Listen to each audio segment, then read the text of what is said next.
Houve então uma guerra no céu. Miguel e seus anjos lutaram contra o dragão. Miguel é Jesus, o dragão é Satanás. O dragão e os seus anjos revidaram, mas esses não foram suficientemente fortes e assim perderam o seu lugar no céu. E o grande dragão, Satanás, foi lançado fora. Ele é a antiga serpente chamada Diabo ou Satanás que engana todo mundo. Ele e os seus anjos foram lançados à terra. E aí a gente tem visto o que tem acontecido aqui. E o grande conflito na página 552, livro escrito por Ellen White em 1888, depois ela fez uma revisão já no século XX, antes da sua morte.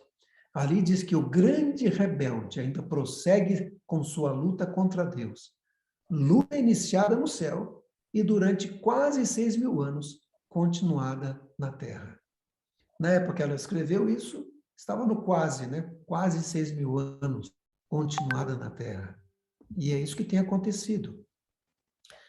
Eu vou usar algumas datas aqui, e boa parte dessas datas eu peguei dessa linha do tempo que foi preparada pelo programa Amazing Facts, ou Fatos Maravilhosos, que a gente traduz para português, do pastor Doug Batchelor. Um grupo de teólogos foi preparando essa linha do tempo com datas, com informações, e às vezes eu recorro a esse site da internet. Aqui aparece, por exemplo, o período de vida de Daniel. Daniel viveu do ano 622 a.C. até o ano 530. Ele viveu 92 anos. Estava dizendo que meu pai está com 91, né? Então, Daniel viveu um pouquinho mais, um ano a mais. Pelo menos essa é a conclusão que chegam os estudiosos da vida de Daniel. E Daniel também pôde sentir esse grande conflito na sua vida. É o grande conflito entre duas cidades, entre Jerusalém e Babilônia. É uma coisa interessante. Jerusalém era chamada Jerusalima, que significa cidade da paz. E Babilônia significava porta de Deus ou portal de Deus. Na verdade, era uma cidade religiosa, extremamente religiosa, mas muito confusa. Você tinha ali igrejas, por exemplo, para Baal, igreja para Bel, igreja para os mais diversos deuses, para Estar, os mais diversos deuses, né? Deuses com letra minúscula. E agora você tem, então, esse conflito dentro de Daniel. Eu, quando fui a Berlim, eu já estive algumas vezes em Berlim, eu tive o privilégio de passar por essa porta, a porta de Estar. Essa porta foi trazida da Babilônia há alguns séculos atrás, tijolo por tijolo, e foi montada novamente aí em Berlim, num dos museus de Berlim. Então, quando eu passei com a minha esposa, a Priscila, eu falei, a gente está passando debaixo da mesma porta que Daniel passou, né? Foi um privilégio muito grande, um lugar fantástico. Aliás, eu gosto demais de visitar museus históricos e visitar, por exemplo, cidades históricas. Eu estive em Israel várias vezes. A última vez eu fui com a Priscila e ela ficou encantada com Israel. A gente esteve em Israel, esteve na Jordânia. E foi muito bom, porque a gente tem uma nova visão da leitura da Bíblia. Então, esse portão e as muralhas de Babilônia mostra a grandeza que era o país.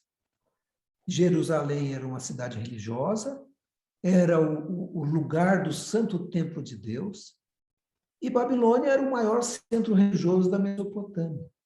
Eles também chamavam de a Santa Cidade da Mesopotâmia. Veja que coisa, né? Então, é a contrafação, era Satanás contra Deus. E, às vezes, dá a impressão que Satanás está vencendo, né? É essa impressão que tem. Você fala, puxa vida, Jerusalém é a cidade de Deus. Babilônia é a cidade do inimigo de Deus. E por que Deus permitiu que o povo fosse levado para lá? Primeiro, quando você analisa a história, eles abandonaram Deus. Não todos, mas na sua grande maioria. Segundo, Deus tinha um plano especial para Israel de levar a mensagem a outros lugares. Eles falharam. E através do cativeiro, agora eles tiveram que fazer isso, ou fizeram isso, porque aí tiveram que levar a mensagem, né? Eu estou lendo um outro livro chamado Daniel e o Grande Conflito. Eu parei um pouquinho, porque eu queria pensar melhor o que eu poria em Daniel 12. Quando vocês chegarem lá, vocês vão ter o mesmo problema que eu. Daniel 12, existem 3 datas. Existe um grupo de teólogos que coloca essas datas no passado, e um ano ou um dia como um ano profético. Existem alguns teólogos que colocam no futuro como dias literais. Eu acho que eu cheguei à conclusão que posso colocar as 2 interpretações e cada um tire a sua própria conclusão, né? Mas vamos voltar aqui. Olha o que diz Ellen White no livro Profetas e Reis. Eu recomendo que você leia um pedacinho ali de Daniel, vai ser muito esclarecedor.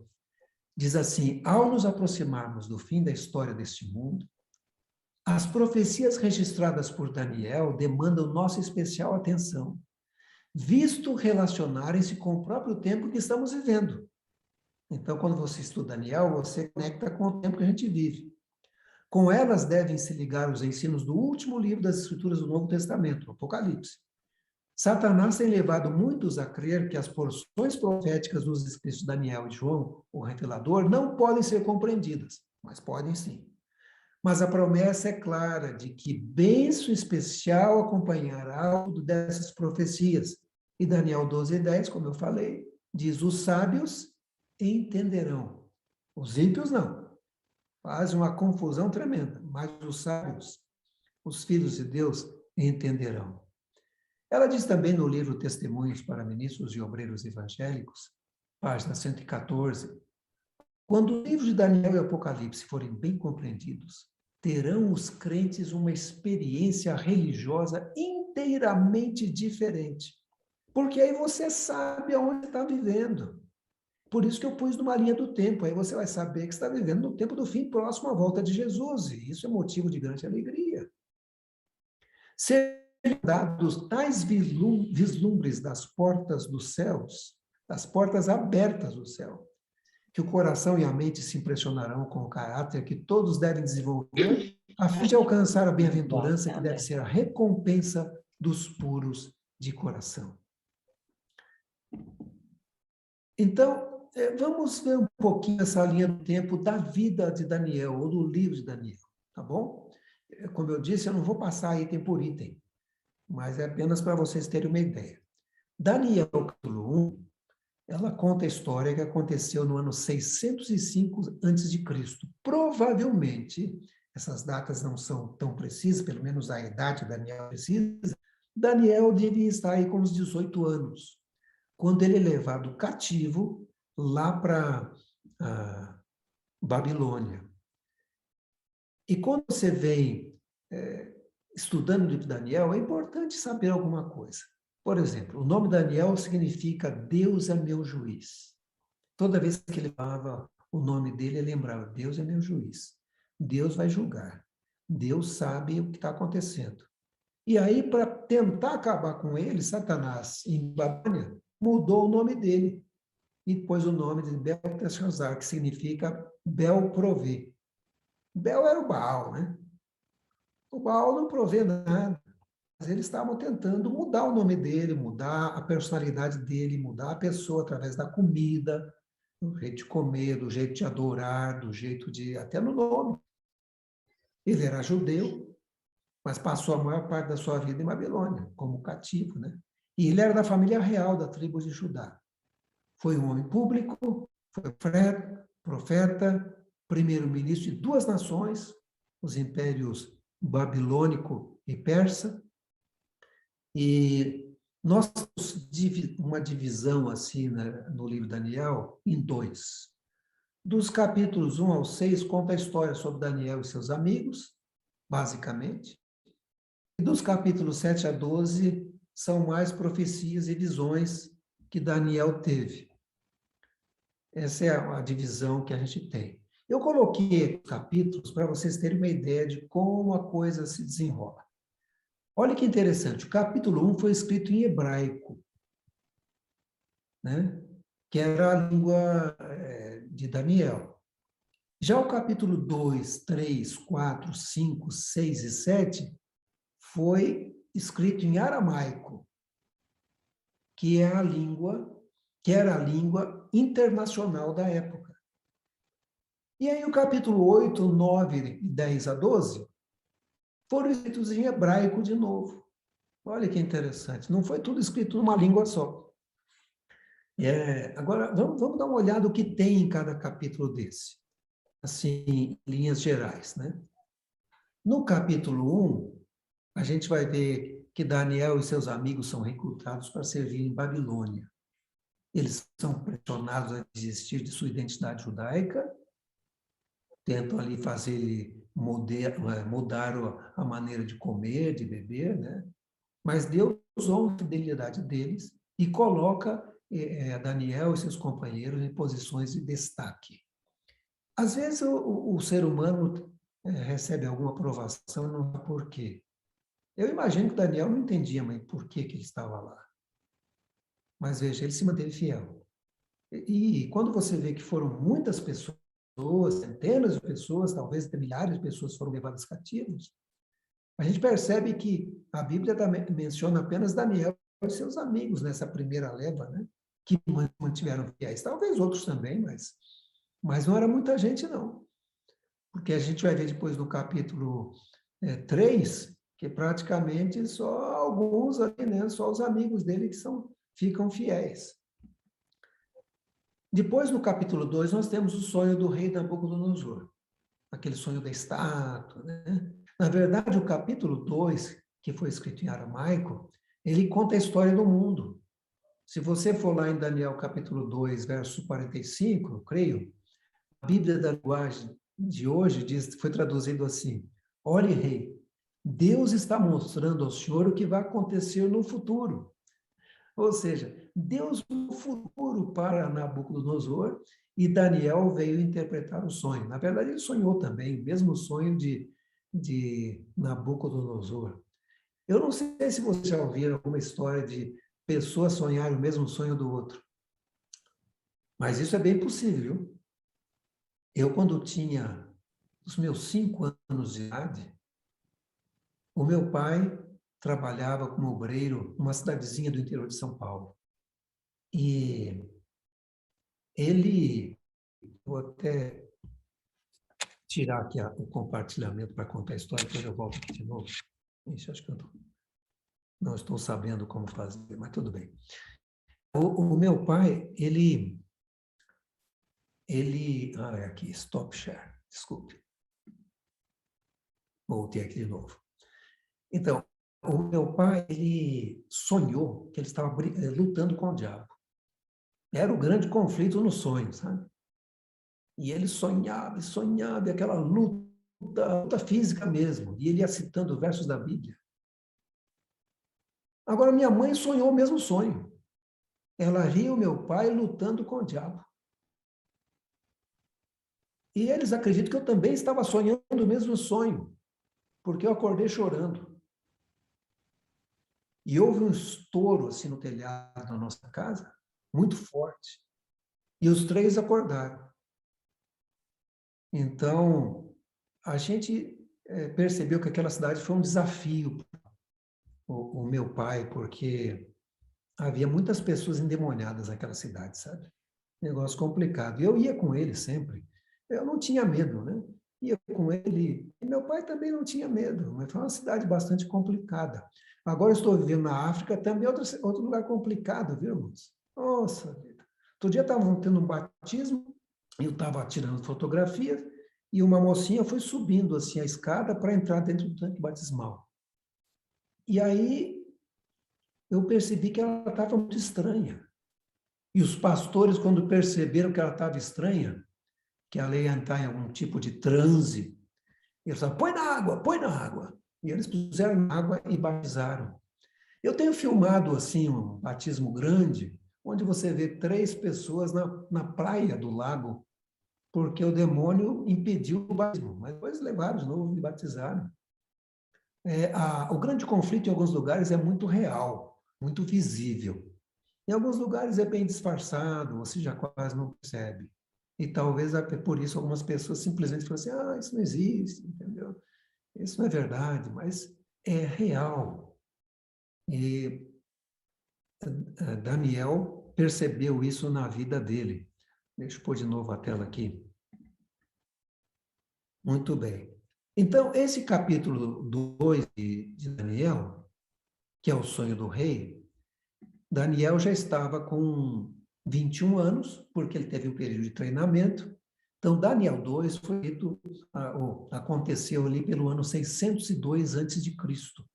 Daniel já era um rapazinho, já tinha feito o curso universitário da Babilônia, aprendido coisas boas e coisas ruins, quem sabe ele rejeitou as ruins, mas foi obrigado a escutar, não é? Porque ele fazia parte entre os magos, os astrólogos, ele deve ter ouvido algumas aulas que ele não gostaria de ouvir ali. Esteve presente ali. E ele viu o futuro, né? A gente vê, quando vocês estudaram essa parte da Bíblia, Daniel 2, cada parte dessa estátua significava um reino. E a parte final que falta, nós estamos esperando de 476 depois de Cristo, quando os países se dividiram, e a parte final é a pedra, a volta de Jesus. E estamos aguardando essa parte final. Desculpe. Depois temos o capítulo 3, também escrito em aramaico, fala sobre a fornalha ardente. É uma coisa impressionante essa parte da vida. Daniel não está presente. Alguns acreditam que Daniel foi enviado a alguma missão, porque se ele tivesse, ele também não ia adorar a estátua. E o rei, sabendo disso, já mandou ele para outro canto. Não dá para dizer com certeza, mas com certeza ele não estava lá. Não dá para dizer com certeza o motivo. Mas o fato é que os 3 jovens não adoraram a estátua. Todo mundo adorou e 3 não adoraram. Eu tenho um pastor falando sobre o que o governo está fazendo no mundo. Essa questão da pandemia no mundo. Às vezes a gente pensa que é só no Brasil. Não, aqui no que acontece a mesma coisa. Muitas coisas muito parecidas, muito igualzinho. E dá a impressão que os governos foram treinando como fazer as pessoas obedecerem. Máscara, tira a máscara, fica em casa, não fica agora. Toma vacina, não toma vacina. Então, quando chegar um momento em que eles disserem alguma coisa para você vai fazer. Mesmo que você ache que não seja tão certo assim. Então, tem que tomar cuidado. Tem que ver exatamente que caminho que está levando tudo isso, sabe? Depois do 11 de setembro, muita coisa mudou nos Estados Unidos. E depois dessa pandemia, muita coisa está mudando no mundo. Muitas leis vão ser mudadas, né? Eu fico até com medo de não conseguir voltar para o Brasil, porque eu e minha esposa decidimos não nos vacinarmos. Sabe, mas por que vocês não foram vacinar? Bom, primeiro porque eu não confio plenamente na vacina. Como eu contei para vocês, o meu irmão e meu pai, vacinados, pegaram Covid. Então, não é uma coisa 100%. Tem tido algum resultado, porque os casos têm diminuído, né? Mas a Priscila, ela passou muito mal com a vacina de febre amarela. É uma espécie de alergia que ela tem. Então, ele tem muito medo que vai piorar mais a situação do que melhorar, no caso dela. E no meu caso, eu tive na minha família já caso de pessoas com trombose. A gente sabe que algumas dessas vacinas têm esse tipo de coisa. Então, existe, assim, um motivo por não tomar a vacina, mas agora estão praticamente obrigando as pessoas a tomarem a vacina, né? Se você não tomar a vacina, você não entra aqui. Por enquanto, não tem a questão de viagem, mas é questão de tempo. Então, a gente faz até planos, de repente, tenho que voltar antes para o Brasil, quem sabe, né? Não sei. Bom, vamos aqui na nossa linha do tempo. Esse episódio na vida de Daniel, Daniel já estava com 30 anos. Isso aconteceu no ano 593 a.C.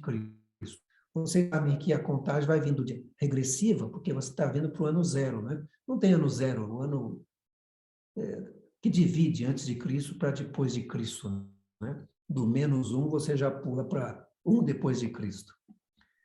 Depois nós temos o capítulo 4 e 5. A gente põe mais ou menos, eu pus 4 e 5, mas está, isso mesmo, 4 e 5. Porque os dois falam de orgulho. O capítulo 4 é o orgulho de Nabucodonosor. Ele olhou para a Babilônia e falou assim, essa cidade que eu construí, né? E Deus tinha falado para ele não ser orgulhoso. Daniel tinha dado conselho para ele. E ele foi comer capim durante 7 anos, no capítulo 4. Quem ficou governando Babilônia durante esses 7 anos? Daniel, com certeza, né? E no capítulo 5, nós temos o orgulho do neto dele, né? Belchazar. O interessante é que, embora os dois reis sejam orgulhosos, a gente vê alguns pontos em comum. Daniel é chamado para os dois. Ele vai, interpreta o sonho da árvore lá de Nabucodonosor e interpreta a escrita na parede do Belchazar. Mas Nabucodonosor se arrepende depois de 7 anos. E a gente pode ver que ele aceitou o Deus verdadeiro e tudo indica que ele vai estar no céu, vai ser salvo. Já Belchazar não aceitou, continuou orgulhoso e foi assassinado naquela noite fatídica. Olha que coisa impressionante. Então, escolhas, né? Escolhas que a gente tem que fazer na nossa vida. Esse é o capítulo 5. Depois, vamos colocar aqui, eu fiz umas animações, mas aqui não caberia. Daniel 4 foi escrito no ano 570, aconteceu no ano 570, Daniel já estava com 53 anos. Vamos vendo a idade de vocês, em onde se encaixa aí, né? Agora já era um senhor adulto, já na metade da vida. Deixa eu correr rápido aqui. E Daniel capítulo 5, no ano 509, quando Daniel já estava com 80 anos, já bem idoso, porque é a queda de Babilônia, né? Esses são os períodos de Daniel até os 5. Aí nós temos o capítulo 6 de Daniel, e percebo que existe um paralelo em capítulo 3 e capítulo 6. Porque o capítulo 3 é a perseguição aos 3 amigos de Daniel. E Deus salva esses 3 da fornalha ardente. E o capítulo 6 é Daniel na cova dos leões. Agora ele que é perseguido. Os 2 foram perseguidos porque não aceitaram adorar de forma errada. Daniel porque ele quis continuar adorando Deus e fazendo oração, com as portas e janelas abertas. Aconteça o que acontecer. Né? E foi lançado na cova dos leões. Então, perseguição ao povo de Deus, no capítulo 3, e a perseguição ao povo de Deus, no capítulo 6. Isso vai acontecer, a gente percebe que o livro do Apocalipse fala, e Daniel também fala sobre a grande tribulação, Daniel 12, quando vocês chegarem lá. E Apocalipse mostra essa tribulação de forma mais detalhada. Quando o povo de Deus vai ser perseguido porque vai ter que fazer escolhas contra a adoração. Nós estamos aí, irmãos e amigos, vivendo um período em que está indo assim de forma muito acentuada o que eles chamam de domingo climático. Vamos parar, o Papa adotou esse lema, né? Com a sua encíclica Laudato Si, vai ter uma reunião agora em novembro novamente, para implantar esse domingo climático, e a ideia é que esse domingo climático seja implantado até a COP26, ou seja, no ano 2026. Até lá, todo mundo deveria estar observando o domingo como um dia climático, quando você para as suas ações e não vai ligar o carro, então você não polui o ambiente, não vai trabalhar. Mas isso a gente sabe que é uma estratégia para desviar o foco de adoração para o dia do Senhor, que é o dia do sábado, que aparece na Bíblia Sagrada, para o dia do domingo, que é um dia que a humanidade adotou posteriormente, né? Constantino foi a pessoa que adotou. Nós vamos ver isso em Daniel capítulo 7, de forma mais detalhada quando vocês estudarem. Vamos para frente aqui. Eu vou ter que passar aqui as animações, eu não tirei. Opa, deixa eu voltar um. Um pouquinho aqui.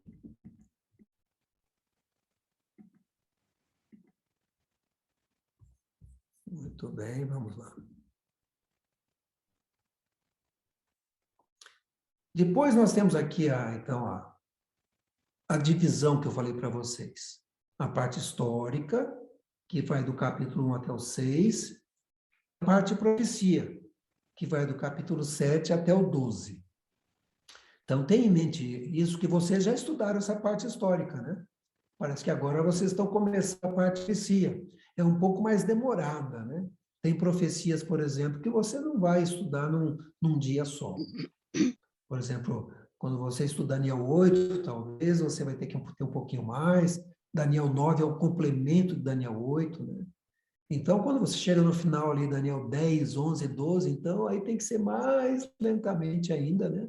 Eu lembro que eu fiz um curso Daniel aqui na Universidade Adventista da África, e eu fui ministrando para eles passo a passo, e era um tempo longo.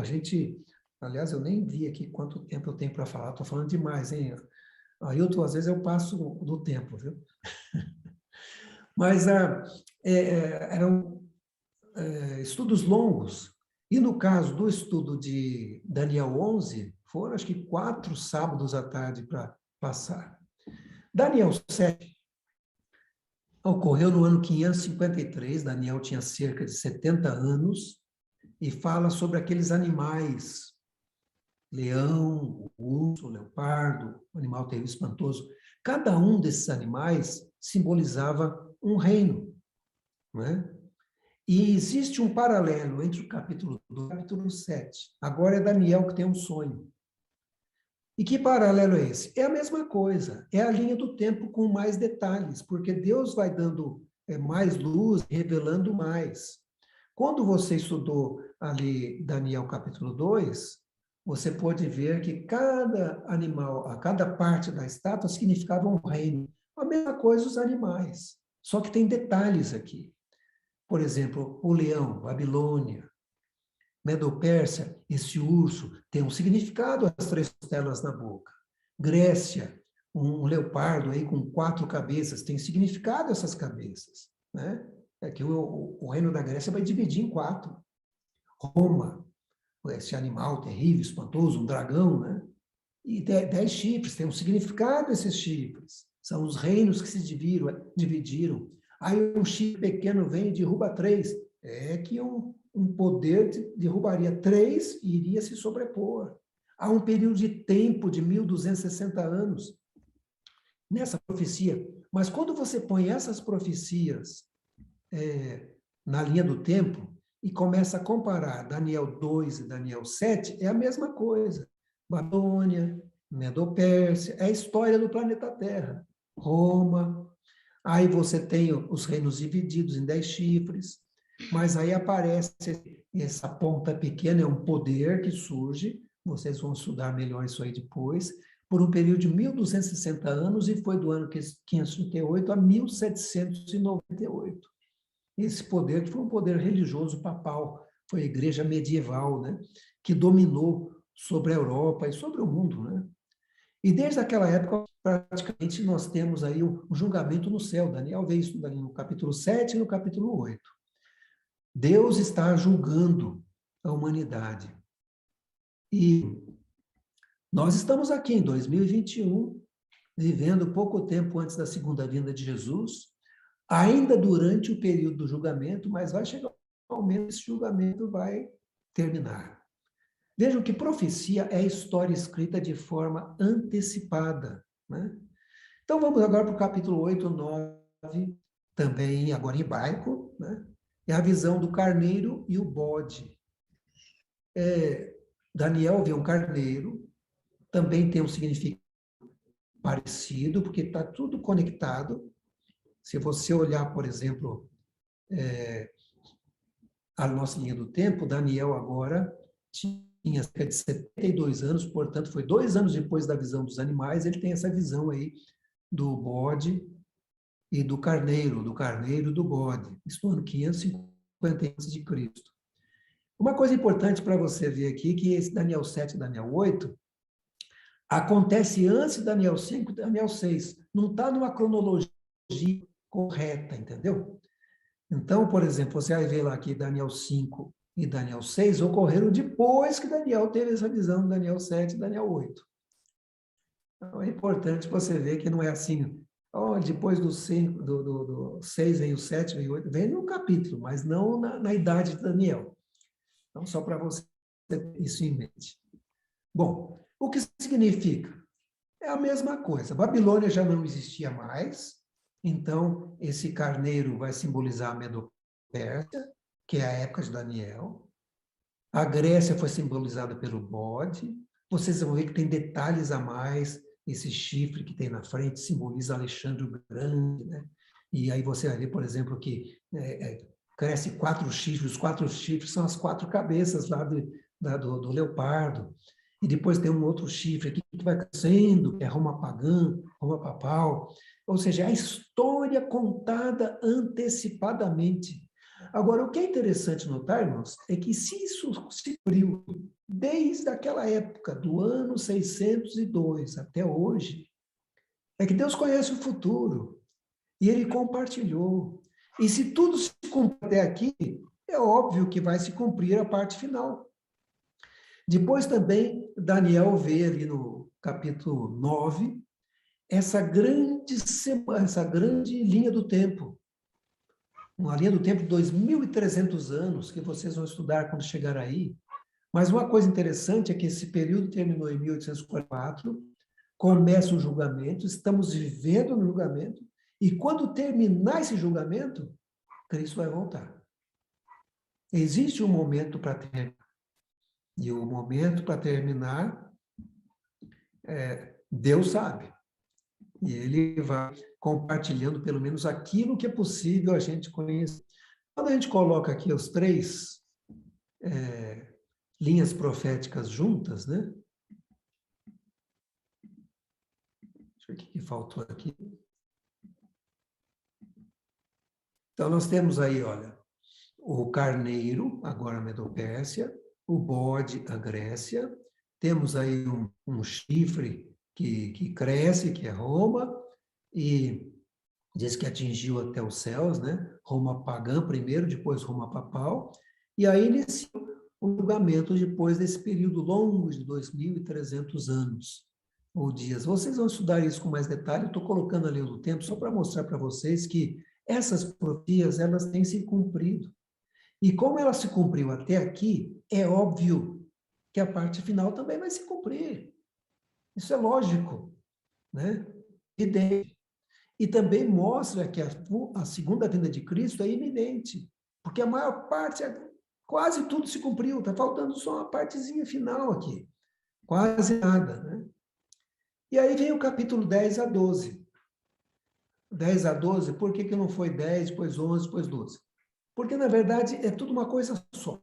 Foi separado na Bíblia, mas é uma história só. Daniel começa a ter uma visão, o anjo vem contar para ele o que ele vai ver, Daniel 11 vem a profecia, e aí vai terminar no Daniel 12, que é a segunda volta de Jesus.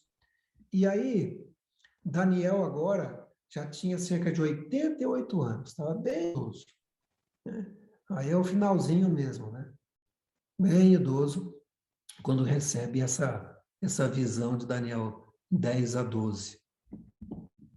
Aí nós temos uma sequência para vocês terem uma ideia das profecias, né, por data de acontecimento, até chegar em Daniel 10 a 12.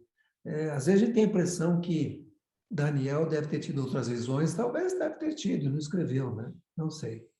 Mas essas são as visões que ele compartilhou conosco e que chegaram até nós, porque Deus assim o quis, né?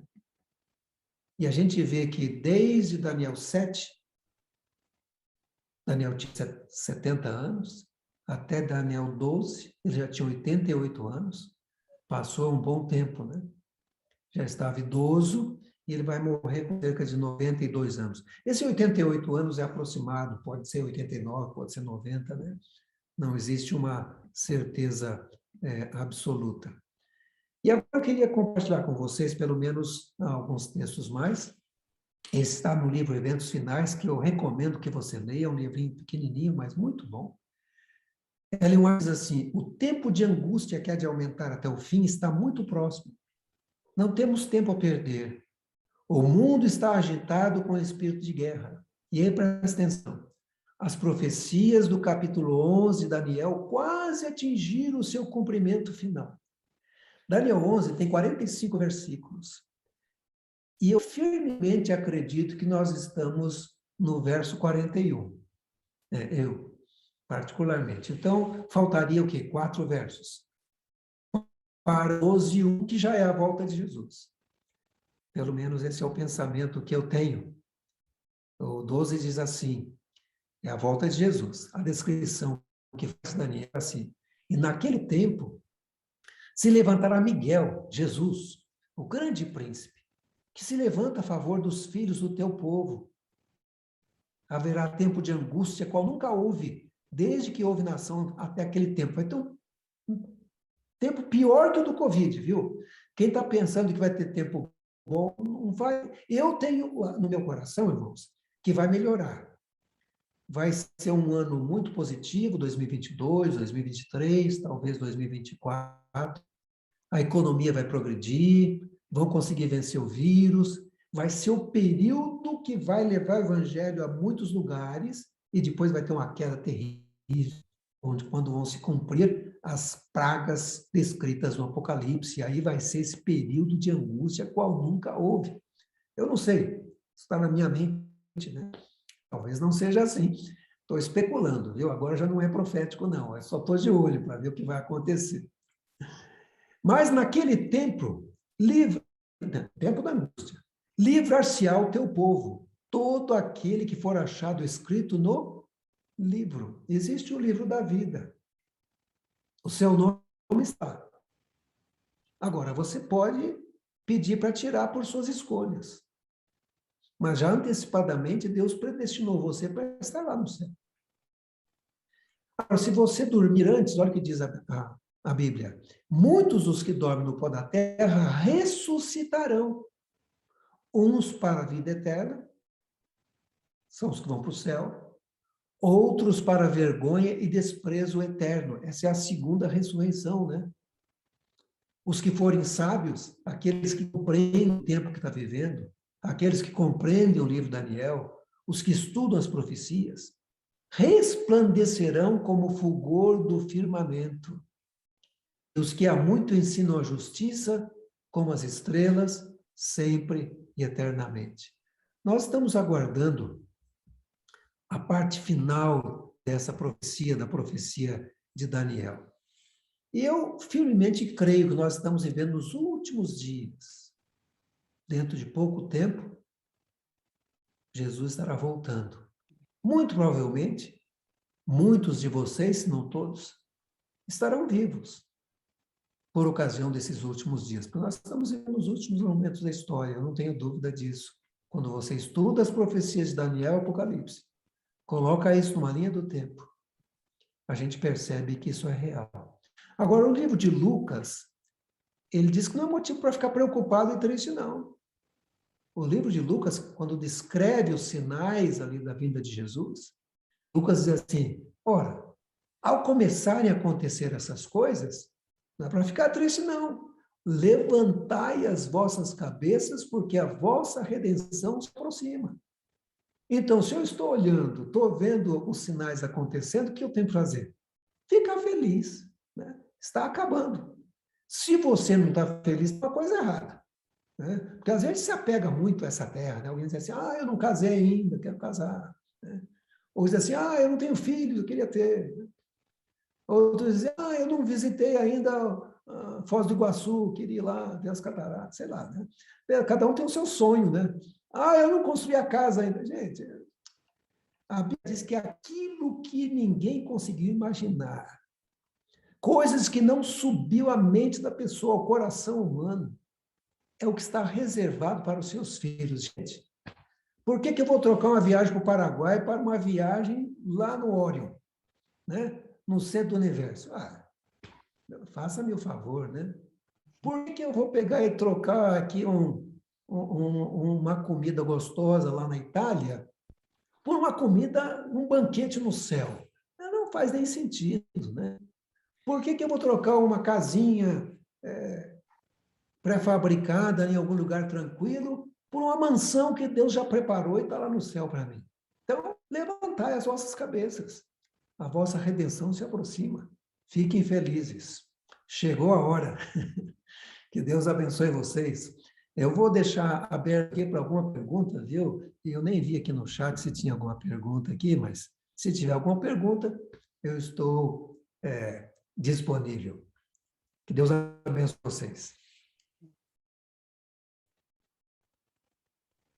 Amém. Deus seja louvado. Essa é a nossa esperança. Isso aqui é Daniel, ou rápido, né? Sim. The Fast. Quando você passa Daniel inteiro, rapidamente. Eu aconselho a quem ainda não assistiram, podem ter acesso ao YouTube, o canal Chegou a Hora, né, Jonathan? Esse é o título, Isso. né? Aí Isso. o pastor Jonathan tem lá uma série de vídeos e ele está alimentando aquilo ali com material de primeira linha, viu? Eu agradeço, Jonathan, de coração mesmo a sua participação, ao seu empenho aí por poder nos ajudar aqui, né? Lembrando que lá é madrugada, onde o pastor Jonathan está no Quênia, lá em Nairobi, né? E Isso. a gente está muito assim, pelo menos eu não vi o tempo passar, viu? Estou aqui maravilhado com essa informação, essa quantidade de detalhes aí que você colocou. O pastor Natan é um mestre no sentido de ensinar a palavra de Deus com o jeito dele, com a didática que o Espírito Santo lhe concedeu. E transmite para nós aquilo que eu creio que nós mais estamos necessitando, que é a esperança. Que é a esperança para a gente ter a plena convicção de que a profecia ela foi dada com esse propósito, né? Nos alimentar, fortalecer a nossa fé, com a certeza de que o soberano, nosso Deus, tem tudo sob seu comando, né? Ele está acompanhando tudo. E a gente é maravilhado, realmente, com essa riqueza de detalhes. Jonathan, obrigado.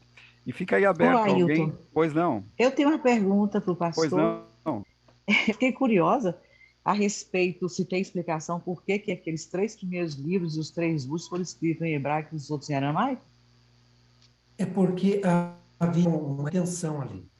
O primeiro livro e os últimos eram dedicados mais ao povo judeu. Se você vê, por exemplo, o primeiro, ele mostra a fidelidade do povo judeu. Olha, eu estou fiel aqui, vocês estão vendo? Eu não vou comer essa comida. Então, ele estava transmitindo para o povo judeu. Os outros acabavam sendo missionários também, porque ele queria mostrar para os babilônicos o que estava acontecendo e a diferença entre o grande conflito entre Deus e Satanás. E os últimos, de 8 para frente, você vai ver que ele está falando no capítulo 8 sobre o santuário, são os animais do santuário. Os babilônicos não iam entender isso. Então, ele dedica aos judeus. E você, no capítulo 9, mesma coisa, um período de tempo de 70 semanas dedicada para os judeus. Os babilônios não tinham essa semana. E o 10 até o 12, o anjo chama Daniel e fala assim, Daniel, vem cá, eu vou mostrar o que vai acontecer ao teu povo nos últimos dias. Quem é o povo de Daniel? O povo de Israel. Então, também escreveu na língua deles. Esse é o motivo. Pastor, eu gostaria também, se pudesse me explicar, que no Novo Testamento, aí nós temos judeus, nós temos gregos, Cristo era filho de judeu, descendente, e Jesus falava aramaico. Por que ele falava aramaico? Bom, era a língua internacional da época. Em alguns lugares, você fala mais de uma língua. Por exemplo, eu morei na Ucrânia. Na Ucrânia, a língua oficial não é uma só, são duas. Ucraniano e russo. São parecidas, mas tem coisa que é muito diferente. Por exemplo, você fala bom dia em russo, você fala Dobry Utra. mas em ucraniano se fala Dobry Ranok, já é um pouco diferente. Então, são línguas diferentes, mas são oficiais no país. Às vezes, a pronúncia também muda um pouquinho, no caso ucraniano e o russo.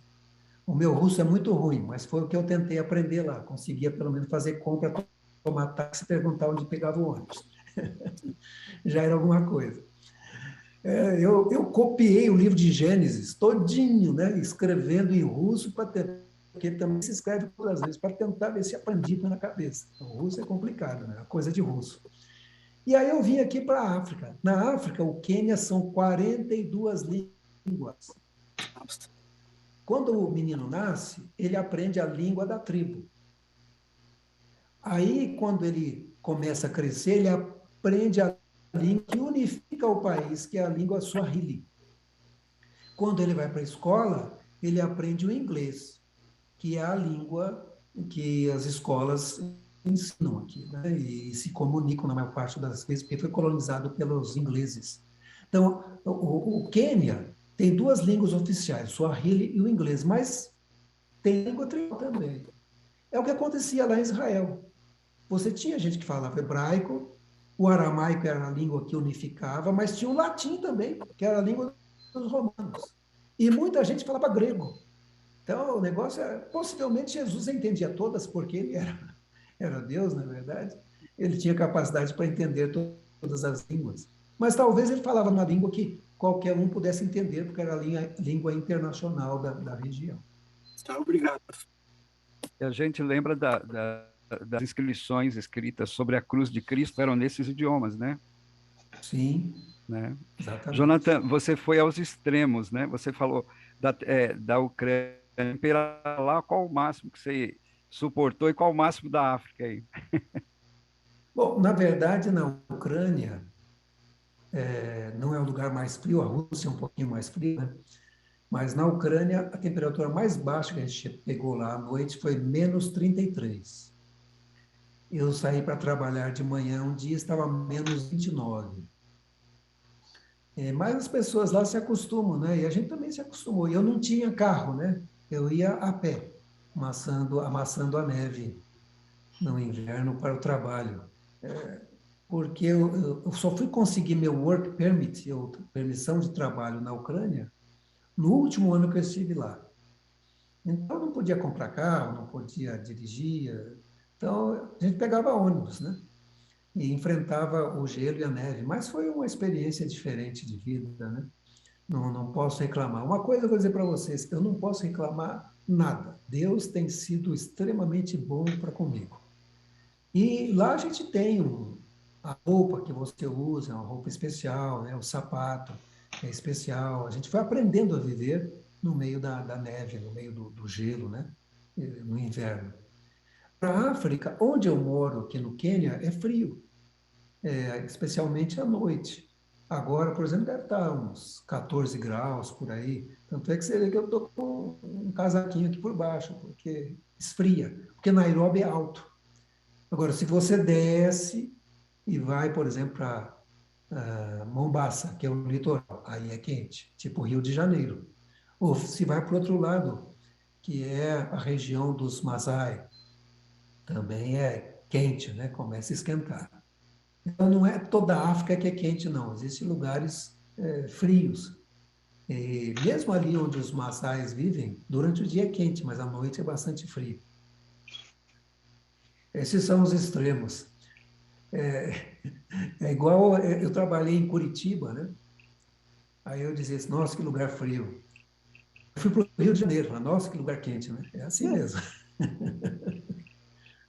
Então, nós estamos conhecendo aí um missionário de fato, né, Jonathan?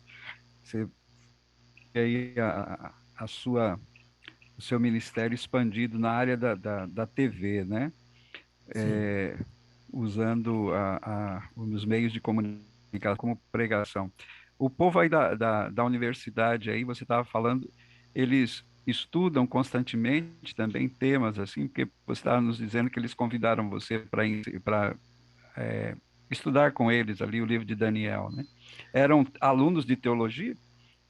A universidade aqui, ela só tem cursos de pós-graduação.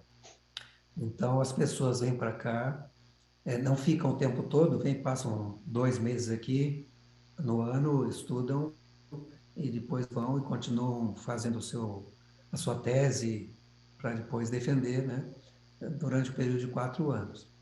Então, aqui só tem mestrado e doutorado. E, em algumas áreas, na área de administração, tem uma na área de saúde pública, e tem na área de teologia, missiologia, liderança, doutrinas bíblicas, são essas áreas. Então, são pessoas que já fizeram teologias, pastores, que vêm para cá fazer o seu mestrado ou fazer o seu doutorado. E no sábado à tarde, normalmente eles não têm o que a gente chama no Brasil JA, né? É uma reunião que eles decidiram ter para estudar a Bíblia. Cada dia é um tema. Então, eles convidaram para me fazer o estudo de Daniel a cada sábado. E eu fui preparando e a cada sábado passando para eles. Obviamente, ali estão os pastores, que são os alunos, as pessoas que vivem e trabalham por aqui e também os professores das faculdades. Ô, pastor, o senhor falou do livro Daniel e o Grande Conflito.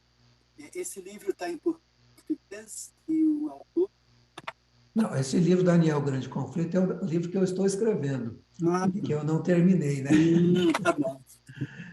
Eu não terminei, não coloquei. Agora, se alguém quiser, por exemplo, ler um pouco, ouvir um pouco de Daniel capítulo 11, eu recomendo 2 sermões meus que estão no YouTube, que eu acho que desse título, Daniel, o Grande Conflito, parte 1 e parte 2, onde eu vou estudando Daniel 11. Precisa ser atualizado, porque algumas coisas precisam ser colocadas ali, mas boa parte é parecido àquilo que eu penso. Na verdade, Daniel, ele vai, para quem gosta de ler e estudar, né, ele vai tendo assim uma revelação maior. Eu tenho comigo aqui, irmãos, por exemplo, esse é o livro Daniel e Apocalipse, Daniel and Revelation. Quem escreveu esse livro aqui? Esse livro foi escrito por Uriah Smith, lá atrás, na época de Ellen White ainda. Algumas coisas desse livro já mudou, porque a interpretação que ele tinha não era a mais correta, porque ele viveu num outro período, especialmente com Daniel 11. Aí nós temos esse livro que a Casa Publicadora distribui, chamado Uma Nova Era Segundo as Profecias de Daniel. Muito bom esse livro, mas também tem coisas que eu atualizaria. Depois você tem esse outro livro aqui, chamado Daniel, um Guia para o Estudioso, de William Shea. Já veio depois daquele lá. Talvez você vai encontrar alguma coisa diferente. Daniel e? Daniel, um Guia para o Estudioso. Eu não sei como é que está em português, esse aqui está em espanhol. Uma Guia para o Estudioso. Mas acho que tem em português. Daniel, um Guia para o Estudioso. E talvez o mais recente, que também tem em português, seria Segredos de Daniel. Esse aqui, inclusive, já coloca o povo muçulmano aqui no Daniel 11. Aliás, ele escreveu um só sobre o povo muçulmano, que não está em português ainda. É do Jacques Ducan. Jacques Ducan. Muito interessante também. Tem Daniel e Apocalipse, né? Esse Daniel um Guia para Estudiosos, que é o autor, pastor? William Shea. É um arqueólogo, estudioso, professor da Andrews, já falecido, mas muito interessante. E o do senhor está para sair quando? Isso quando eu voltar para o Brasil, né? Porque o ano que vem. Porque, sabe, mesmo esse livro chegou a hora, eu escrevi, ele não foi impresso, e também quando eu estava fora, como é que eu vou imprimir esse livro, né? E distribuir, esse tipo de coisa. Então, internet. O livro chegou a hora da internet. Quem quiser ler, vai lá e lê, né, na internet. No começo, a plataforma permitia que a pessoa fizesse um download. Hoje não permite mais, não sei, porque tem que pagar lá. Eu tenho que pagar alguma coisa para eles disponibilizarem, ou alguém tem que pagar alguma coisa. Então, eles tiraram a possibilidade. Dá para ler na internet. Mas, se tiver interesse, eu posso mandar um PDF para o Ailton e ele distribui para quem tiver interesse no livro. Chegou a hora. Também eu já fiz uma atualização ao imprimir já vai ser atualizado. O PDF não está atualizado ainda. E esse chegou a hora, você vai lançar quando? Esse em papel vou voltar também, mas esse eu estou já pedi para fazer orçamento, diagramação, essas coisas. Já foi feita a revisão por 2 editores da Casa Publicadora Brasileira e imagino que até o início do ano ele já vai estar disponível Pastor, para quem quiser, né? Nenhum desses livros eu viso lucro, né? Por exemplo, esse livro chegou a hora, eu já gastei só para pegar e fazer a correção, foi R$ 4.000. Depois teve um outro que fez lá uma outra coisa, foi mais R$ 2.000. E eu sei que esse livro vai ser distribuído assim, muitas vezes de presente, né? Que é assim que acontece. No caso do YouTube, mesma coisa, eu tenho gravado, tenho que editar esses vídeos, mas o objetivo também não é dinheiro, o canal nem é monetizado, porque hoje em dia tem muita gente que recebe dinheiro do YouTube, né? Mas esse canal, eu sou pastor, recebo o meu salário da obra. Às vezes a pessoa fala assim, tá vendendo coisa. Não é esse o objetivo de fazer, mas porque creio que compartilhar aquilo que a gente acredita, né? Muito bem, Jonathan. Eu ia fazer uma pergunta para você, mas eu quero. Aí eu ia dar spoiler, né? Mas quando. Talvez a gente vai contar com a sua ajuda aí, pelo menos eu vou procurá-lo para a gente. Se surgir alguma dúvida aqui, eu falo, ó, vamos perguntar para o pastor Jonathan, quem sabe ele retorna aí. Era sobre a questão lá da Ponta Pequena e Antíoco Epifânio, mas vamos estudar isso primeiro e depois a gente volta a falar sobre isso.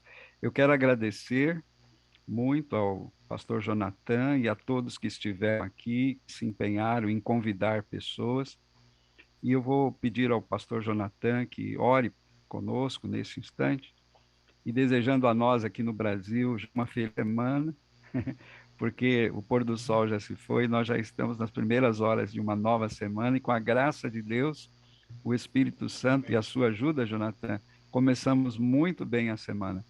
E o nosso objetivo aqui é motivar as pessoas a estudarem por si mesmas também e se fortalecerem na sua fé e na esperança, né? Ô, pastor Ailton, Pois não, amigo? o pastor Jonathan não vai fazer o curso todo para gente aqui, não? Ué, Olha, aí eu posso responder por ele. nós queremos aprender, mas seria uma bênção, né? Uma bênção pura sem mistura, né? Mas vamos conversar, quem sabe um dia ou outro a gente participa, Tá não bom, tem problema. obrigado, pastor. Vou fazer Esse então. horário não é o melhor de todos, né? Teve um pastor que pediu que eu fizesse uma live às 9 horas da noite. Falei, meu amigo, aí já é muito difícil, vai ser 3 horas da madrugada aqui, né? Eu fiz em alguns lugares que aqui é 5 da manhã, porque aí eu já levanto cedo, tudo bem, né? Ô, pastor, Então, aí você troca esse dia ou um outro por todos os sábados. daí a gente pode, quem sabe, Jonathan, quando a gente for estudar as 2.300 tardes e manhãs, a gente faz uma consulta a você aí para ver se você tem como nos ajudar. O nosso horário é sempre esse, entre 5 e 6 horas, tá bom? Ore conosco. Pois não? Antes da oração, eu queria que você agradecesse o pessoal que a gente convidou que está participando hoje pela primeira vez. Tem várias pessoas. Tá? Sim, ô, Raimundo, você pode apresentá-los, por favor? Nossa, tem um monte aí. Tem o Paulo, a Jéssica, tem a Elaine. Tem muita gente aí. Acho que se eu fosse falar os nomes, acho que eu iria. Sim, eu estou vendo aqui. Ser injusto, sim, entendeu? eu estou vendo aqui algumas pessoas, assim, é que eles não abriram as câmeras, né? Mas está os nomezinhos aqui, né? Mas então a gente quer agradecer aí aos convidados do Raimundo e a todos que estiveram aqui. A Renata. Uhum. Ao Juraci Teixeira. Juraci. Muito bem. O nosso amigo aí, o Rodolfo, está lá em Goiás. O Henry. O Henry também apareceu aí. O Henry está aqui, o Henry está. Eu entrei, Ailton, só para ver se o Henry estava aqui. É? Vou vigiar. Graças a Deus tá. Tá ele, tá Estou muito feliz dele estar aqui. Amém. É divina. Essa divina aqui Divina. é de Goiás?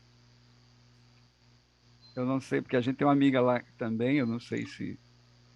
Mas tem gente de um universo bem grande, né? Pessoas de Goiás, Nanuque, São Paulo, Brasília e por aí vai, né? África. E África. E tem, Veja, é o poder da mídia, né? O poder da internet sendo usado para o bem, né? Louvado seja. e tem um outro pessoal que eu convidei, mas esses sábados eles já tiveram compromisso e prometeram voltar participar no próximo sábado. Sim. Então, em nome desses que participaram conosco, eu convido para que eles estejam no próximo sábado, tá, gente? Muito Terão bem. prazer. Eu também agradeço aqui o Francisco, a Sheila, a todos os que... o Dino mandei o convite também, Francisco aí. Obrigado, Francisco, que está conosco. Deus abençoe vocês. E a bênção está por buscar a palavra de Deus, né? Apocalipse nos diz, bem-aventurado aquele que lê, aquele que ouve, né? Nós estamos aqui compartilhando a bênção com o pastor. Que Deus abençoe a todos e até o próximo sábado. Mais um capítulo aí de Daniel, nos aprofundarmos na palavra dele. Conforme o pastor disse, os sábios saberão e resplandecerão com esse conhecimento. E Daniel queria saber tudo isso. Ele falou, não, isso aí é para o tempo do Francisco, do Ailton, da Ruth. Chegou o nosso tempo, do Elias. Vamos decifrar o código da profecia e proclamar para as pessoas que precisam bem saber dessa boa nova da volta de Jesus. Bem. Muito Rotinha. bem. Ore conosco, Jonathan. Vamos orar. Senhor Jesus, nosso amigo, nosso companheiro, somos gratos a Ti porque o Senhor é bom, sua misericórdia dura para sempre. Louvamos o Teu nome pelas pessoas que aqui estiveram, estudando Tua palavra. Te agradecemos porque o Senhor enviou essas mensagens a Daniel, permitiu que ele escrevesse, guardou essas palavras e preservou para que chegasse até os nossos dias. Para que, através do estudo das profecias de Daniel, pudéssemos ter esperança e sabermos que o Senhor conhece o fim desde o princípio, que o Senhor vem controlando e mantendo a história, o fluxo da história ao longo do tempo. Podemos ver nas profecias de Daniel 2, Daniel 7, como o Senhor conhecia o que iria acontecer e contou antecipadamente a Nabucodonosor e depois a Daniel, e agora está contando nós quando estudamos a Bíblia Sagrada, especialmente o livro de Daniel. Nos dê a sabedoria para compreendermos e percebermos o tempo que estamos vivendo. Claro que só saber o tempo que estamos vivendo não é suficiente. Nós queremos ter os nossos nomes escritos no livro da vida. Queremos estar preparados por ocasião da sua vinda. Por isso, Senhor, mude a nossa vida, transforme o nosso coração, ilumine a nossa mente, deixe que o Espírito Santo preencha o nosso ser, nos ajude a fazermos escolhas corretas. E eu peço essa bênção especial para cada pessoa que está aqui. E estendo também pelas famílias aqui representadas. Esteja com eles. Toca no coração, toca na mente. E a sabedoria que precisamos para compreender o tempo que estamos vivendo. Aqueles que estão sofrendo de uma forma ou de outra com essa pandemia. Que o Senhor continue dando esperança a cada um deles. Aqueles que perderam entes queridos de uma forma ou de outra. Continue alimentando a nossa esperança na breve volta de Jesus e a redenção. Nós colocamos os nossos desejos em Tuas mãos, a nossa vida em Tuas mãos, porque sabemos que o Senhor é bom e que o Senhor fará o melhor por nós. Amém. Continua abençoando esse grupo.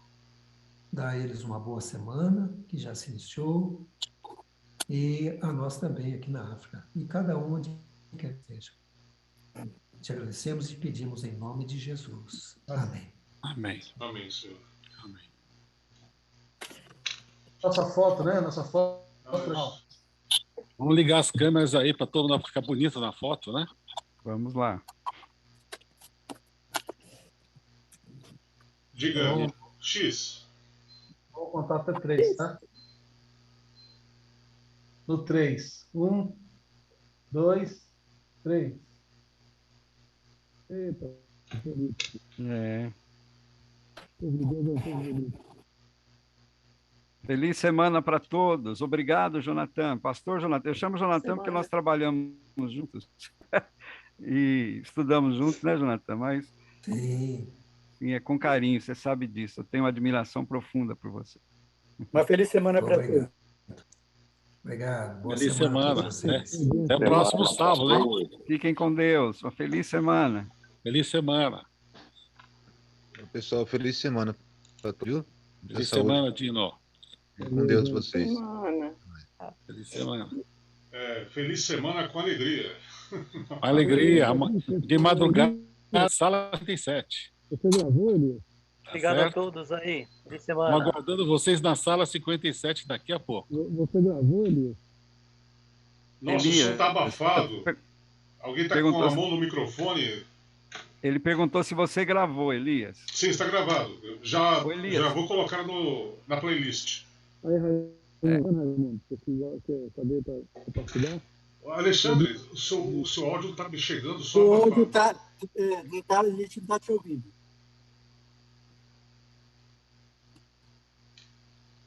Bom, Ô, coisa, Elias, WhatsApp. você coloca, manda para mim o link para eu ter acesso também. Então, eu mando pro Joilton. Sim, eu tenho o seu, né? Eu tenho. Eu já mandei a Sim, playlist, sim. mando de novo. Pode mandar que eu compartilho também. E tem o linkão. Que eu gostaria... Vou colocar no. Eu envio para vocês todos. Pode deixar. Tá bom. Tem muita gente que não Caminho para vocês todos. Tá bom? Sábado que vem, estamos aguardando aí o próximo capítulo, a próxima cena. Que Deus abençoe a todos. Vamos orar para que nós cada dia possamos ficar mais sábios. Obrigado, Ailton, pelo conteúdo do pastor Jonathan. Foi fantástico. Vai orando para ele fazer o resto do curso aí para nós, por favor. Por misericórdia. Tá. Amém. Ângela,